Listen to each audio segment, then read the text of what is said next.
আগামী রোববার থেকে আবার নামবে ময়দানে। আজকে যে খাসি নিয়েছি তার দেখো প্রমাণ। আজকে হবে মাটন কষা। মাটন কষা। ও গতকালকে আন্তর্জাতিক নারী দিবস গেছে। আচ্ছা, সেই আন্তর্জাতিক নারী দিবসে নারীদের 7 দিনের ছুটি। তো তাই? তুমি ওটা রেখে দাও, বাহ, এটা রেখে দাও। অনেক অনেক 7 ধন্যবাদ। দিনের ছুটি, এখন যাও ওদিকে গিয়ে রেস্ট করো, ধন্যবাদ, ঘুমাও। ধন্যবাদ। তাহলে আজকে কি বাবা রান্না করবে? আজকে আমি রান্না করব। আরে বাবা, 7 দিন ছুটি মায়ের? 7 দিন ছুটি, যাও। আচ্ছা, 7 দিন তুমি রান্না করবে তাহলে কি? হ্যাঁ হ্যাঁ, হ্যাঁ। 7 দিন রান্না করবে? তুমি কতটুকু কি করেছিলে একটু বলে দিয়ে যাও। আচ্ছা, আদা রসুন পেস্ট করে রেখেছো তাই তো? আদা নি, পেঁয়াজ আর রসুন পেস্ট আছে, এখানটা আদা কাঁচা লঙ্কা। এটা দিয়ে দিলাম। তাহলে পেঁয়াজ রসুন কাঁচা লঙ্কা পেস্ট, লঙ্কা আছে দিয়ে দিলাম, লাল লাল ঝাল ঝাল।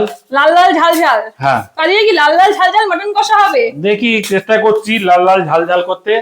আর এই হয়েছে আজকে মাটন। যেহেতু ছুটি দিয়েছি। শুধু কি আজকের জন্য ছুটি? না, 7 দিন ছুটি দিয়েছি। 7 দিন ছুটি মানে গতকালকের থেকে 7 দিন। গতকালকে থেকে 7 দিন, মানে উইমেন্স ডে স্পেশাল। হ্যাঁ, আগামী রোববার থেকে আবার নামবে ময়দানে। আবার রোববার থেকে ময়দানে নামবে। হ্যাঁ, এবার কে কি ছুটি দিয়েছি জানি না।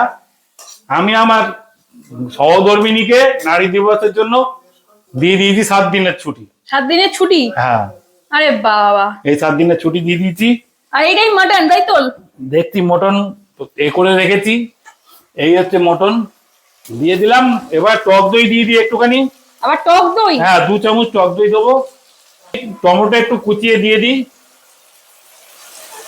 দেখো, বাবা সবকিছুই পারে, রান্না পারে, মানে জুতো সেলাই থেকে চন্ডি পাঠ। কি দেবে এবার? এবার মটন হচ্ছে, এই দেখো আজকে যে খাসি নিয়েছি তার দেখো প্রমাণ। দেখেছো, প্রথম খাসি রেখে রাখো। এটা কি? এই যে খাসির মাংস নিয়েছি তার প্রমাণ রেখে রাখো। এ বাবা, এটা সর্বপ্রথম দিলাম। ও এটা প্রথমে দিয়ে দিলে? হায় ভগবান।